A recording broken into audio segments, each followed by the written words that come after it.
Bismillah, Assalamualaikum warahmatullahi wabarakatuh. Perkenalkan, nama saya Fadlan Ahmad Ali, NIM 22481022. Tujuan saya membuat video ini adalah untuk melengkapi tugas ulangan tengah semester mata kuliah hadis tarbawi yang diampu oleh Ibu Dr. Mulyani SPD MPD. Saya akan menjelaskan tentang 5 hadis beserta penjelasan dari aspek pendidikan dan contoh konkretnya.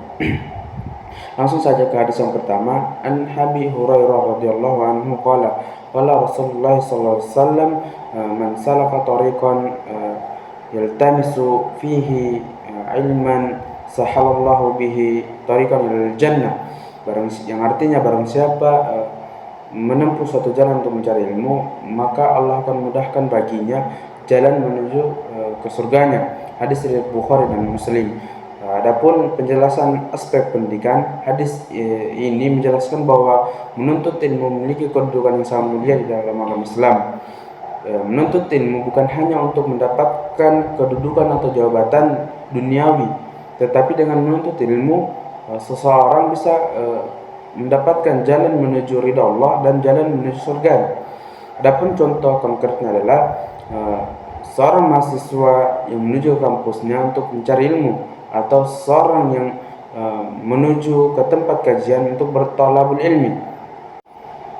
Kemudian yang kedua, hadis tentang fitrah yang berbunyi an Abi Hurairah radhiyallahu anhu annahu kana yaqulu qala an-nabiy sallallahu alaihi wasallam kullu mauludin yuladu 'ala al-fitrah wa abawahu yuhawwidanihi yunassiranihi au yumajjisanihi, yang artinya dari sahabat Abi Hurairah radhiyallahu anhu berkata, Nabi SAW bersabda, setiap anak dilahirkan dalam keadaan suci, maka orang tuanya lah yang menjadikannya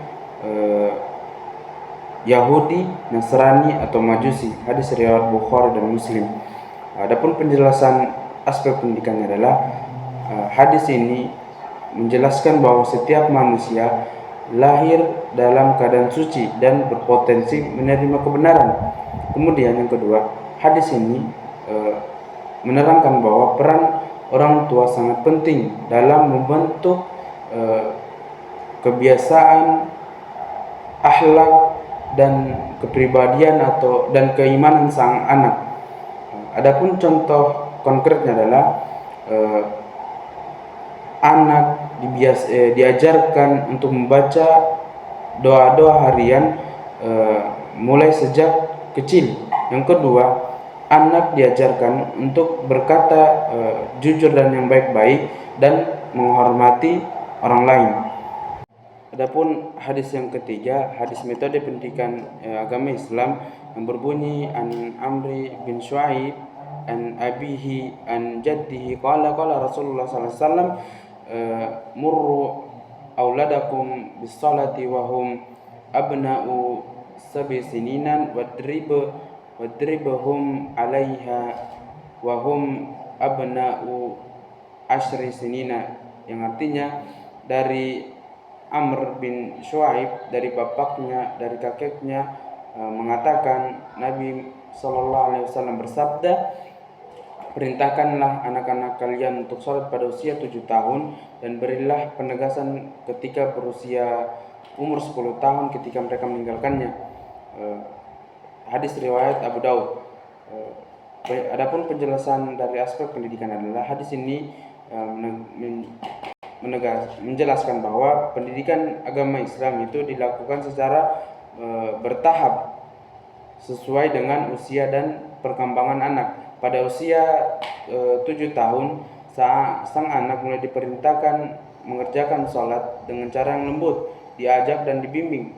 Kemudian pada usia 10 tahun, sang anak mulai diberikan penegasan untuk memahami tanggung jawabnya. Adapun dua contoh konkretnya adalah orang tua mengajak anaknya untuk sholat berjamaah setiap 5 waktu. Yang kedua, guru memberikan aturan belajar yang jelas dan mendidik siswa untuk disiplin. Kemudian hadis yang keempat tentang tanggung jawab orang tua terhadap anaknya, yang berbunyi an Abdullah ibn Umar radhiyallahu anhuma annahu sami'a Rasulullah sallallahu alaihi wasallam yaqulu kullukum ra'in wa kullukum mas'ulun an ra'iyatihi, yang artinya setiap kalian adalah pemimpin dan setiap kalian akan dimintai pertanggungjawaban atas apa yang kalian pimpin. Hadis riwayat Bukhari dan Muslim. Adapun penjelasan dari aspek pendidikan adalah hadis ini menegaskan bahwa setiap orang memiliki amanah kepemimpinan dalam keluarga. Bapak dan ibu adalah pemimpin atas anak-anaknya. Jadi orang tua harus menjadi teladan dalam ibadah, kejujuran, tanggung jawab, dan sopan santun. Karena biasanya anak mengikuti perilaku orang tuanya. Adapun contoh konkretnya adalah yang pertama, orang tua mengawasi penggunaan handphone dan pergaulan sang anak. Yang kedua, orang tua menyekolahkan sang anak serta memberikan motivasi belajar. Kemudian hadis yang kelima, kewajiban seorang anak terhadap kedua orang tuanya adalah an Abi Hurairah radhiyallahu anhu qala Rasulullah sallallahu alaihi wasallam ragima anfuhu thumma ragima anfuhu thumma ragima anfuhu qila man ya Rasulullah qala man adraka walidayhi indal kibari ahadukum au kilaihima falam yadkhulil jannah, yang artinya celakalah orang yang mendapati salah satu atau kedua orang tuanya yang telah lanjut usia namun dia tidak masuk surga karena tidak berbakti.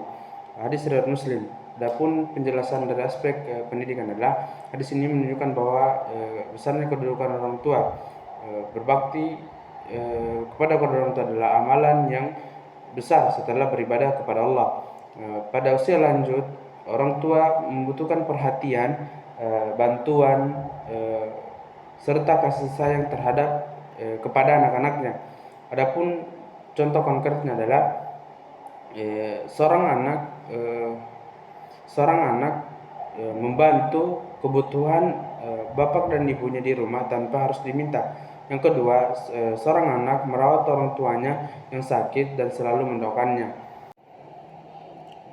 Itulah tadi penjelasan 5 hadis beserta arti, penjelasan aspek pendidikan dan contoh konkretnya. Sekian dari saya, kurang dan lebihnya mohon dimaafkan. Billahi fissabil haq fastabiqul khairat. Assalamualaikum warahmatullahi wabarakatuh.